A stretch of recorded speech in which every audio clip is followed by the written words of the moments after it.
Assalamualaikum warahmatullahi wabarakatuh. Jumpa lagi bersama saya di channel Erik Wiro. Apa kabar teman-teman semuanya? Semoga selalu sehat walafiat, diberikan perlindungan oleh Allah Subhanahu wa taala dan dijaga kesehatannya ya. Amin ya robbal alamin. Pada kali ini teman-teman, saya ingin berbagi mengenai informasi mengenai bagaimana pijat refleksi mengatasi TBC ginjal. Jadi seperti kita ketahui, penyakit TBC itu tidak hanya terjadinya di paru-paru, tapi juga bisa beralih ke ginjal, yang mana akibat dari TBC di ginjal ini bisa mengakibatkan yang paling parah itu adalah menyebabkan sampai gagal ginjal. Nah, ternyata dengan dipijat refleksi ini, mudah-mudahan sistem imun tubuhnya bisa meningkat, jadi bisa menghancurkan bakteri Mycobacterium tuberculosis ya, nama bakterinya dari TBC itu tersebut. Nah, sebelum kita berlanjut ke pemijatan, sebelumnya kita melakukan yang namanya stretching ya. Kenapa kita harus melakukan stretching atau peregangan yang ada di otot-otot di bagian telapak kaki? Dikarenakan bagian telapak kaki ini keras ya. Kemudian harus kita regangkan, dan juga untuk meregangkan otot-ototnya, ligamen yang ada di sini ya, yang di bawah telapak kaki ini ya. Nah, bila mana juga ada penebalan kulit yang terjadi di ini juga bisa kita lemaskan ya, dengan cara dipijat seperti ini ya. Terus juga diginiin ya, seperti ini ya. Nah, ini untuk peregangannya. Nah, fungsi dari stretching ini juga agar maksimal pada saat nanti pengeluaran kotoran-kotoran yang ada di dalam jalur darahnya setelah dilakukan pemijatan refleksi ya. Oke. Nah, lakukan hal ini 2-5 menit teman-teman ya. Nah, terus kemudian setelah dilakukan stretching, pemijatan stretching itu ya, bagusnya ininya telapak kaki ini bisa dibalurkan dengan hand body lotion, bisa juga dengan olive oil, minyak urut, atau minyak kelapa. Nah, suka-suka teman-teman lah. Mana yang ada di rumah, bisa yang gampang digunakan aja atau gampang dicari ya. Nah, setelah ini teman-teman kita langsung aja ke titik-titik pemijatannya. Dan sebelumnya bagi teman-teman yang belum mengetahui letak-letak mengenai titik-titik pijat refleksi, titik-titik refleksi yang ada di telapak kaki, silakan teman-teman download aja. Saya sudah sediakan gambar-gambarnya dan teman-teman bisa langsung download dan kemudian di print nanti juga, dan kita bisa sama-sama belajar. Nah, saya sudah kasih melalui link deskripsi ya. Ada linknya ada di deskripsi maksudnya. Jadi teman-teman silahkan download dan di printing ya, itunya ya, gambarnya ya. Oke, kita tentukan titik pertama ya teman-teman ya, seperti di video saya sebelumnya, bahwa dalam memulai pijat refleksi saya selalu melakukan 3 pemijatan tiga titik pertama ya. Jadi ada 3 titik pertama yang harus kita selalu pijat pertama kali. Jadi ini berdasarkan pengalaman dan pengetahuan yang saya miliki. Titik tersebut adalah titik ginjal, saluran kencing, dan kandung kencing. Kenapa? Karena nantinya 3 titik inilah yang nanti akan berfungsi paling banyak untuk mengeluarkan kotoran-kotoran yang ada di dalam darah kita setelah dilakukan pemijatan ya. Nah, untuk menentukan titik ginjal gampang, sama seperti di video-video saya sebelumnya. Di sini kita tentukan di sini nih, kita raba di sini. Ini ada tulang ya. Nah, ini seperti ini, terus kita putar begini ya teman-teman ya. Nah, titik ginjal itu ada antara telunjuk dengan ini teman-teman, telunjuk dengan jari tengah. Oke. Nah, ini seperti ini di sini ya kurang lebih ya teman-teman ya. Nah, ini titiknya di sini. Nah, kemudian setelah kita sudah tentukan titiknya, maka kita tentukan titik kelenjar kandung saluran kencingnya ya. Nah, ureter ya. Nah, ureter itu ini ada tulang, kalau kita raba di sini nih. Nah, ini dia persis di depannya ya, sejajar gini ya. Nah, tetapi antara telunjuk dengan jempol ya. Nah, gitu. Kurang lebih di sini ya. Nah, untuk kandung kencing itu berada di belakang ini, belakang tulang yang menonjol ini ya. Dan dia persis di sini nih teman-teman. Ini bantalan tumit ya. Ini ujungnya. Nah, dia adanya posisinya antara kulit atas dengan kulit bawah. Nah, jadi ada di sini ya. Jadi sejajar di sini juga. Nah, gini teman-teman. Kalau saya gampangnya begini aja. Tuh, ya. 1 2 3. Nah, gitu teman-teman. Nah, ini ginjal, saluran kencing, ureter, dan kandung kencing atau bladder ya. 3 titik ini adalah 3 titik yang harus teman-teman pijat pertama kali. Ya, jadi dia fungsinya ginjal ini untuk menyaring dan memfilter darah-darah kotor yang ada di dalam menyaring kotoran-kotoran yang ada di dalam darah. Kemudian kotoran tersebut dibuang melalui saluran kencing dan melalui kandung kencing untuk dibuang menjadi air seni ya. Bisa juga kotoran darah itu setelah tertangkap oleh ginjal itu terbuangnya melalui sistem pengeluaran lainnya, seperti mungkin lewat feses ya, feses tinja, kemudian kulit ya, keringat ya, atau mungkin lendir ya melalui ludah. Nah, 3 titik ini setelah ini kita pijat yang daerah kepala. Nah, kenapa harus daerah kepala setelah ini? Nah, sebelumnya maaf, untuk masing-masing titik pijat ini teman-teman harus pijatnya tuh dengan cara seperti ini ya, bisa juga atau dengan ini, atau menggunakan alat bantu ya, seperti tongkat kayu ini ya. Nah, ini pemijatannya itu durasinya 5-10 menit. Jadi berdasarkan pengalaman saya, untuk yang efektif tuh untuk mengobati penyakit itu 5-10 menit satu titiknya. Nah, tekanannya itu sampai 1-2 kilo. Jadi kalau untuk tahu tekanannya bagaimana, silahkan tekan aja timbangan kue atau timbangan berat badan.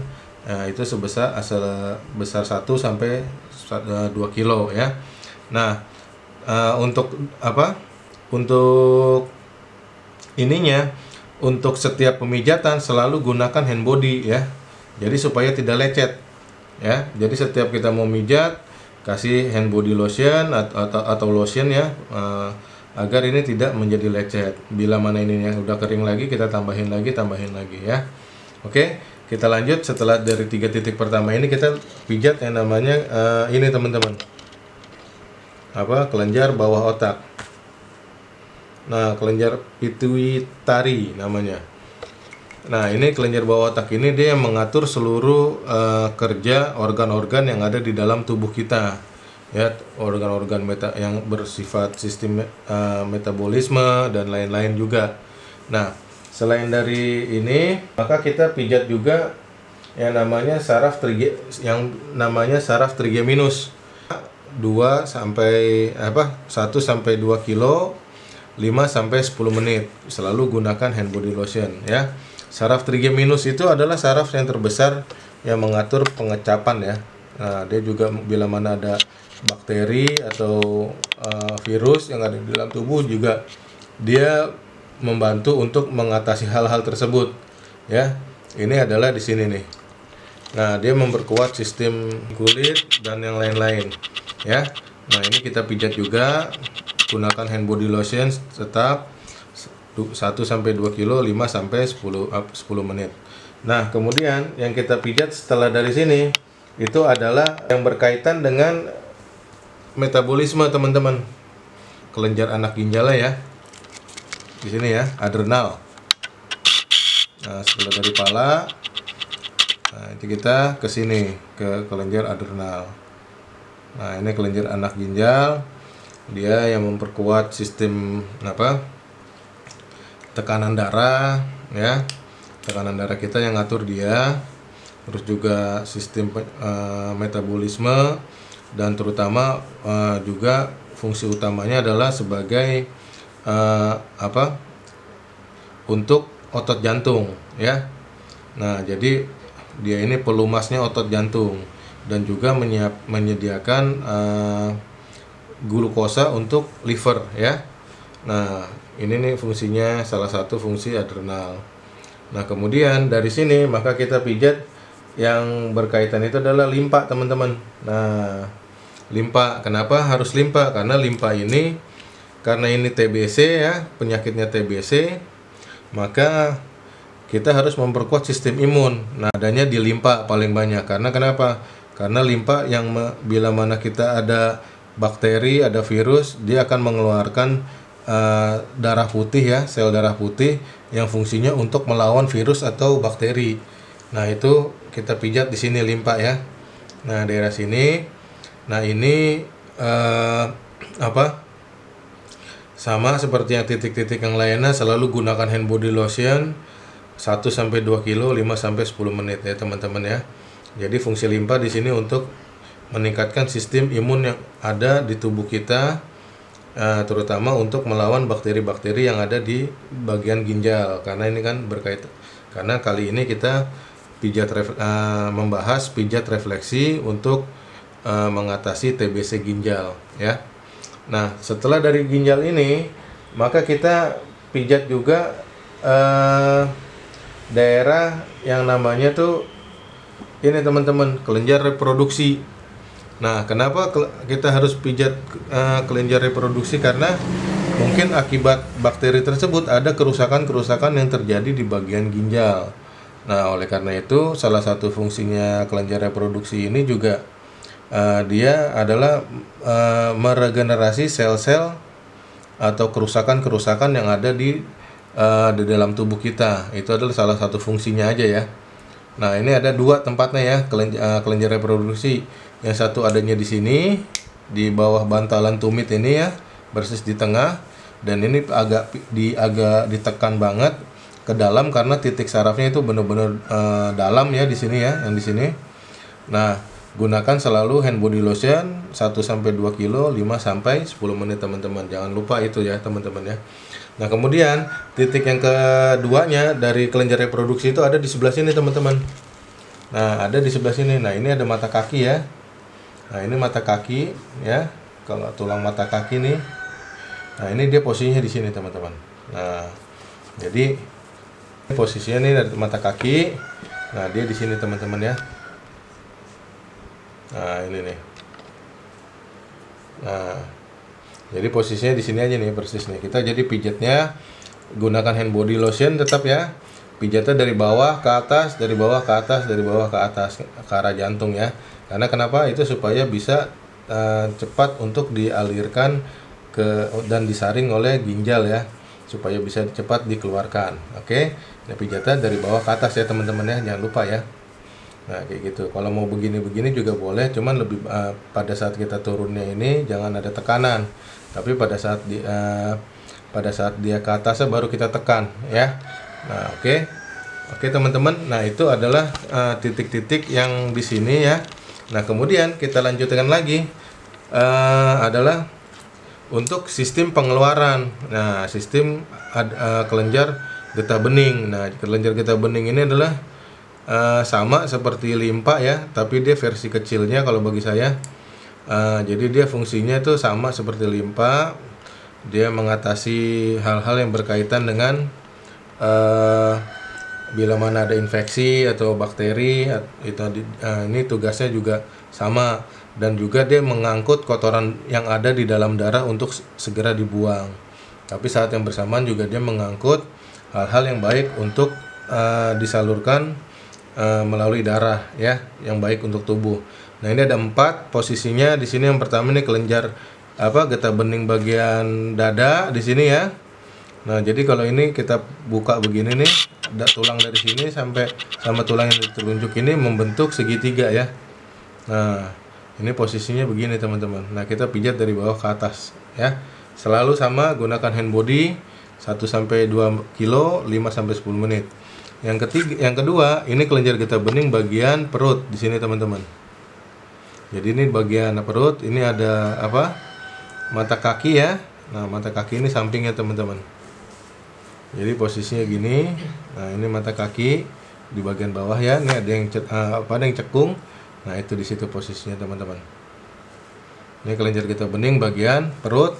Nah, kemudian yang di bagian atas itu ada di sini cekungan yang di sini, sebelah sini.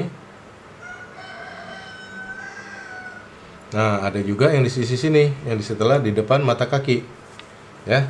Teman-teman di sini ya. Jadi ini ada mata kaki. Nah, ini ada tulang ya, antara tulang ini dengan mata kaki. Nah, ini di sini. Ini kelenjar getah bening juga bagian atas juga. Nah, kalau saya nyebutnya atas samping ini ya.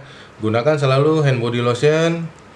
Pijatnya tetap dari bawah ke atas, semuanya dari bawah ke atas ya. Nah, inilah nanti yang akan mengeluarkan kotoran-kotoran yang mengangkut kotoran-kotoran akibat di pemijatan ini, kelenjar getah bening ini ya. Nah, bila mana ininya lancar, maka juga insya Allah penyakitnya juga hilang. Nah, ada satu titik lagi. Nah, titiknya namanya kelenjar kandung empedu ya. Nah, kandung empedu cuman posisinya tidak ada di kaki kiri. Dia adanya di kaki kanan. Nah, jadi setelah ini udah selesai ya, sampai kelenjar getah bening ini, maka kita beralih ke kaki kanan. Nah, cuman untuk kaki kanan saya hanya menggambarkan titik empedunya aja. Kenapa? Karena untuk memperpendek durasi video ya. Oke, kita lanjut ke kaki kanan ya teman-teman ya. Oke. Di kaki kanan ini ada tadi seperti saya bilang di sini ada ginjal ya. Kita tentuin dulu deh gambar ginjalnya ya, di ginjalnya posisinya ya. Nah, ini ginjal posisinya ada di sini teman-teman ya. Kurang lebih di sini teman-teman. Nah, ini ada posisinya satu lagi di sini. Nah, ini dari ginjal. Nah, maka kita di sini ya, titiknya ada ini liver ya, titik liver. Nah, ya, titiknya kurang lebih di sini adanya. Nah, ini kita kandung empedu. Nah, tetapi karena ini titiknya bertumpuk, karena kan kandung empedu ini ada di dalam liver, maka saya biasanya langsung pencet aja langsung dua-duanya. Ya. Dan jangan lupa selalu gunakan hand body lotion 1 sampai 2 kilo 5 sampai 10 menit. Nah, titik-titik lainnya juga lakukan pemijatan seperti di kaki kiri sampai kelenjar getah bening ya. Jadi perbedaannya tadi kalau misalkan di kaki kiri itu limpa, di kaki kanan ini kandung empedu ya, sama livernya ya, yang harus kita pijat. Tapi titik-titik lainnya sama. Urutannya pun juga ikutin seperti yang tadi saya sudah lakukan di kaki kiri ya, teman-teman ya. Oke, teman-teman, itu adalah titik-titik yang harus teman-teman pijat untuk mengatasi penyakit TBC ginjal ya. Nah, selain itu teman-teman juga nanti menggunakan obat-obatan herbal yang bersifat herbal ya, alami ya, seperti misalkan madu, terus juga propolis ya. Nah, itu teman-teman bisa propolis, misalkan seperti propolis yang dari RBP itu bagus untuk orang-orang yang mempunyai penyakit ginjal, penyakit TBC ginjal ini, karena dia tingkat efektivitas dalam membunuh bakteri maupun virus itu sudah terbukti ya. Sudah banyak buktinya di luaran sana, orang-orang yang menggunakan tersebut itu banyak. Nah, jadi selain propolis itu juga teman-teman bisa menggunakan seperti cengkeh gitu ya, buahnya daun saga, terus juga daun kumis kucing, atau belimbing wuluh. Nah, itu juga bagus ya, tapi bunganya ya, bukan buahnya yang diambil ya. Terus juga daun sambiloto orang bilangnya. Terus juga daun patikan Cina, patikan kerbau, ambil daun dan juga tangkainya sekalian. Nah, itu ambil aja 3 hal tersebut yang sudah saya sebutkan. Itu untuk diambil kurang lebih 20 gram ya masing-masingnya, jadikan satu, kemudian direbus dengan dengan air sebanyak 3 gelas, jadikan menjadi 2 gelas teman-teman. Nah, setelah udah hangat, atau sudah dingin boleh silakan diminum. Cuman tidak boleh dalam kondisi dingin kulkas ya, atau dingin es ya, jangan. Minumnya dalam kondisi hangat atau sudah tidak panas lagi, nggak apa-apa. Nah, selain itu juga teman-teman pada saat lagi seperti ini, misalkan teman-teman sedang mengalami penyakit TBC ginjal ini, banyak juga hindari hal-hal yang berkaitan dengan seperti jeroan ya, kambing. Nah, terus juga yang bersifat-sifat lemak, pedas ya, itu hindari dulu. Nah, bila mana 3 hal ini sudah teman-teman lakukan, mudah-mudahan kesembuhan teman-teman bisa dapatkan. Tetap seperti di video-video saya juga yang lainnya, bahwa harus selalu berpikir dan berpatokan dan berkeyakinan bahwa kesembuhan itu hanya datangnya dari Allah Subhanahu wa Ta'ala. Kita sebagai manusia itu merupakan perantaranya saja untuk kesembuhan. Jadi tetap mempunyai keyakinan bahwa Allah Subhanahu wa Ta'ala yang menyembuhkan penyakit yang kita derita. Oke teman-teman, sampai jumpa di lain video berikutnya. Semoga teman-teman selalu sehat walafiat. Wassalamualaikum warahmatullahi wabarakatuh.